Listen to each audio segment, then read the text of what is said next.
నమస్తే, welcome to our channel.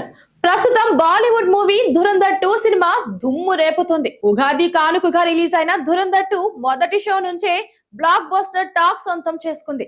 సుమారు 4 గంటల నిడివి ఉన్నప్పటికీ ఇంటెన్స్ డ్రామాతో మూవీ ప్రేక్షకులను విశేషంగా ఆకట్టుకుంటుంది. ధురంధర్ 2 సినిమా ఇప్పటికే అన్ని రికార్డ్స్ ను బ్రేక్ చేసింది. హిందీతో పాటు తెలుగు ఇతర భాషల్లోనూ ఈ సినిమాకు రికార్డు కలెక్షన్లు వస్తున్నాయి. ఆదిత్య దర్ తెరకెక్కించిన ధురంధర్ 2 లో రణవీర్ సింగ్ పాత్ర హైలైట్ గా నిలిచింది. అలాగే ఆర్ మాధవన్, సంజయ్ దత్, అక్షయ్ ఖన్నా, అర్జున్ రాంపాల్, సారా అర్జున్, రాకేష్ బేడి ఇలా చాలా మంది స్టార్స్ ఈ మూవీలో వివిధ పాత్రల్లో మెరిశారు. ఇక ఈ సినిమా ఇప్పటికే 1000 కోట్ల రూపాయల మార్కును దాటేసింది. ఇదిలా ఉంటే ధురంధర్ సినిమాను ఓ చిన్న సినిమా బీట్ చేసింది. ఇది నిజంగా ఊహించని ట్విస్ట్. ఎలాంటి అంచనాలు లేకుండా వచ్చిన ఓ చిన్న సినిమా, అది కూడా థియేటర్స్ లో కాకుండా ఓటీటీలో విడుదలైన ఓ సినిమా ధురంధర్ 2 సినిమాను వెనక్కి నెట్టేసింది. ఆ సినిమా మరేదో కాదు, యంగ్ బ్యూటీ ప్రియాంక మోహన్ నటించిన మేడ్ ఇన్ కొరియా. మార్చ్ 12న నేరుగా ఈ సినిమా ప్రముఖ ఓటీటీ సంస్థ నెట్ఫ్లిక్స్ లోకి అందుబాటులోకి వచ్చేసింది.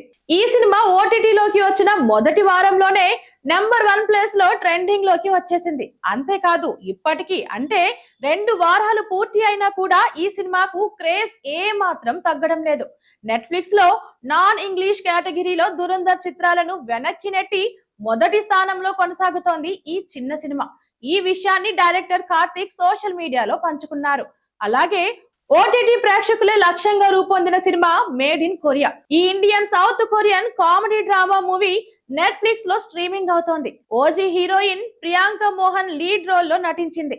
స్టోరీ గురించి క్లుప్తంగా చూస్తే, తమిళనాడులో ఓ కుగ్రామం దక్షిణ కొరియా వెళ్లాలనేది ఆమె డ్రీమ్. దానికోసం పాఠశాల రోజుల నుంచే కొరియన్ పాటలు వింటూ, సినిమాలు చూస్తూ ఆ భాష నేర్చుకునే ప్రయత్నం చేస్తుంది. పెద్దయ్యాక ఆమెలో మార్పు వస్తుందనుకున్న తల్లిదండ్రులకు షాక్ ఇస్తుంది షన్బా. వారిని కాదనుకుని ప్రియుడు మనీతో కలిసి సౌత్ కొరియాకు బయలుదేరుతుంది. అతను మోసం చేశాడన్న సంగతి విమానం ఎక్కాక గానీ తెలియదు. ఆ సమయంలోనే తన తండ్రిని నమ్మించి మనీ డబ్బు తీసుకున్నాడని తెలిసి కుమిలిపోతుంది. ఇలాంటి పరిస్థితుల్లో దక్షిణ కొరియా రాజధాని సియోల్ లో అడుగుపెట్టిన ఆమె ఎలాంటి సవాళ్లు ఎదుర్కొంది? తండ్రి పోగొట్టుకున్న డబ్బును తిరిగి ఇచ్చేందుకు అక్కడ ఎలాంటి పనులు చేసింది? తమను కాదనుకుని వెళ్లిన కుమార్తె విషయంలో తల్లిదండ్రులు ఎలాంటి నిర్ణయం తీసుకున్నారు? అసలు షన్బాకు కొరియాపై ఇష్టం ఎందుకు ఏర్పడింది అన్నది కథ. ప్రియాంక నటనతో మరో మెట్టు ఎక్కారు. ఎమోషనల్ సీన్లలో అది స్పష్టంగా కనిపిస్తుంది. సినిమాని పూర్తిగా తన భుజాలపై మోశారు.